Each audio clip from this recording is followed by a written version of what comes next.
Hi, good morning. We're here live with Luna Vachon. Good morning. How are you? Morning, Todd. How are you? I'm doing great, thanks. It's great to be here. I just have a few questions for you today. Oh, well, we're spreading the wage of mayhem here at Turnbuckle Productions. Scott and Jeremy are doing an awesome job. It's a great event here in New York.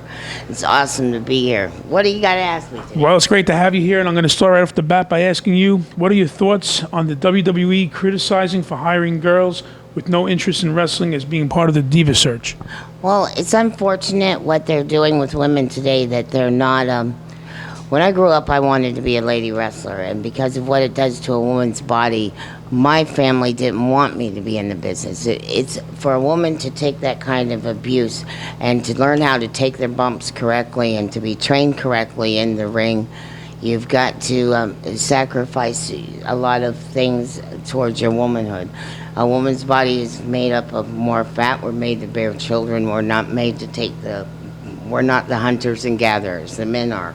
And so we take more abuse to our body, and our bodies aren't made for it. And it a lot of times will mess up your childbearing years.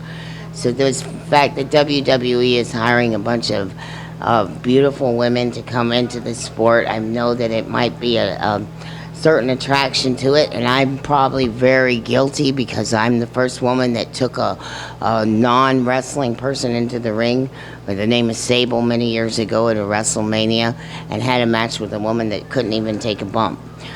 But a real wrestler can have a match with a mop, because that's what it's all about. If you're a showman, you can go out there and you can pull it off with a mop. And I'll take bumps for a mop. And I took bumps all over the place for Sable. She wasn't a wrestler. I was told if I bruised or scratched her that I would lose my job. And that was for a WrestleMania. That's like the Super Bowl of pro wrestling. And so I'm very, to take women and just because they're beautiful into the sport of wrestling breaks my heart. I'm sorry. Okay, and what are your thoughts on the girls? Actually, do you think they get it? Do you think the girls, you have any advice for the girls of today? Oh, man. First of all, learn how to take bumps. They're breaking their necks. They're learning high-risk moves. You don't understand the psychology of matches. I've watched a lot of your matches. My TV screen is covered with spit. I am not an awesome pro wrestler. I am an awesome entertainer, and I know how to fight. And when I see the psychology behind the women's matches these days, it makes absolutely no sense. The fact that you can do 3 high-risk finishing moves in a row makes no sense. If you throw one solid punch, it means something. If you throw 6 little pussy girl fucking punches, it doesn't mean a damn thing. What was the story about you being released in 2000 for taping a producer's mouth shut? Well, and this producer and I, we played around with each other a whole lot. It was a female producer, it wasn't a male producer, and she was dating somebody that was higher up on the kayfabe down low level, and so apparently he didn't appreciate that I taped her up. She was pretending to blow spitballs into my hair through a pixie stick, and my hair was all real big, and so we were just playing. It was just a goof. So I came out of the room and I taped up her mouth and I taped her. And you know, if they paid attention to what I did to Brian Christopher, poor Brian Christopher, because I ripped his clothes off and taped him to the toilet in the locker room and left him bye-bye. Oh boy. How do you think TNA is developing as a mainstream competitor to the WWE? I think it's exciting that TNA is out there. I had a nice call from Terry Taylor, a nice offer to go in and work with Brian Armstrong and Kip, and I turned it down because it was against Chrissy Hemme, and I'm not sure of her work, and I really didn't want to have to protect another Playboy model. I spoke to Chrissy Hemme today. That's the good thing about conventions like this, is you get the opportunity to talk to the up and coming superstars. Well, I guess she came into the business as superstar. Now, how much she knows about wrestling, I don't know. I would like to see, I would like to get in the ring with some of these girls and see what they're all about these days. See if they can really take a bump. You see, bumping is the ABCs of pro wrestling, and people forget that. It's like we should actually be part of the Screen Actors Guild, because we're stunt people. And when Vince turned this to sports entertainment, we should have been able to get our SAG cards, which would have a pension for wrestlers, which would have us at making honest days living, because a lot of times a lot of people aren't out there on the roads these days. And if we were unionized like that, boycott Luna, it's not like you haven't done it to me already, then there would be people that would have a place, they would be sure of their futures. For now, you're making a lot of money and you're spending a lot of money. Save your money, buy a little house. It doesn't last forever. You can get hurt tomorrow. Now, while we're on the topic of Vince, how do you feel? Do you think he dropped the ball in the recreation of ECW?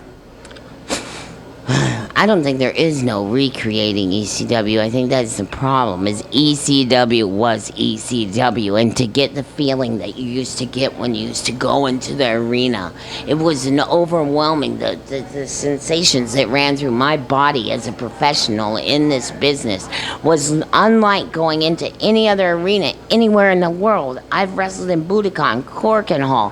Whenever you go anywhere, I've wrestled in Albert's Hall, for royalty. I've wrestled in the United Arab Emirates for sheiks, but there was nothing like ECW Arena.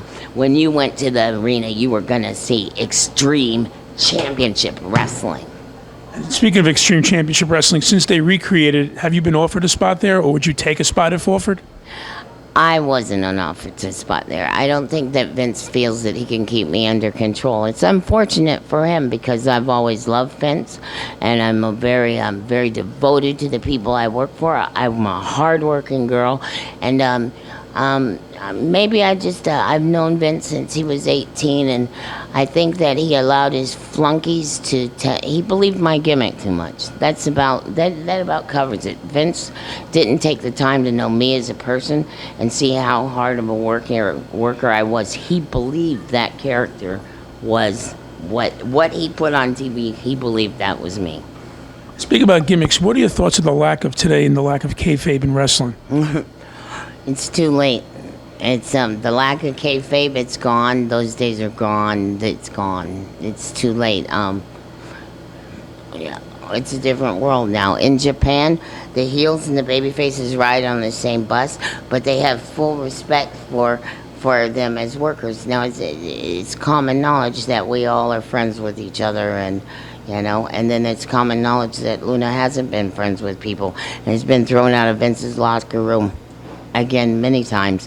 For the fights, I'll do what Vince said all the way to the ring, but come back into that locker room and disrespect me because I went out there and I made you look like Wonder Woman, and then you're going to be a nasty little whore to me.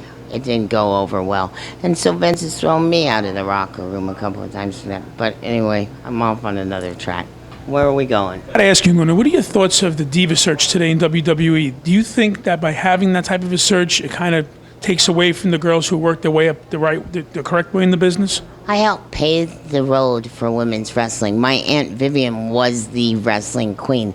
She wrestled better than most men that wrestle today, and that's without a doubt. And to see women that are getting into our sport just because they're pretty and they can shake their ass, it breaks my heart. So more or less you would say they don't get the it factor. Well, they don't get the it factor. It's fine. Let them have divas. We all need cheerleaders, okay? I'd like to have a little diva cheerleader. But I'm a professional lady wrestler. And when I get into the ring with the diva, I'm going to teach her what wrestling's all about. That's great. I got to ask you, I mean, considering if the business would change back to the old school way of things, would you ever consider going back to WWE for another run? I would consider going back to WWE if they asked me to go. I would consider it a little bit. I don't think to be in the trenches again. I don't know, but I would like the opportunity to teach women how to really wrestle, how to take their bumps. Learn the psychology, their bumps, how to do solid, old-fashioned wrestling moves. Wrestling is bone on bone. It's submission. It's not just high-flying breaker neck maneuvers. And when you see people like Lita, who's done a lot for the sport of women wrestling, but she forgot where she came from. Trust me. Lita, remember me, the girl that got your pictures in? Well, I'm Toddy D, and thank you, Luna Vachon, for joining us. Appreciate it. Thank you. Can you dig it?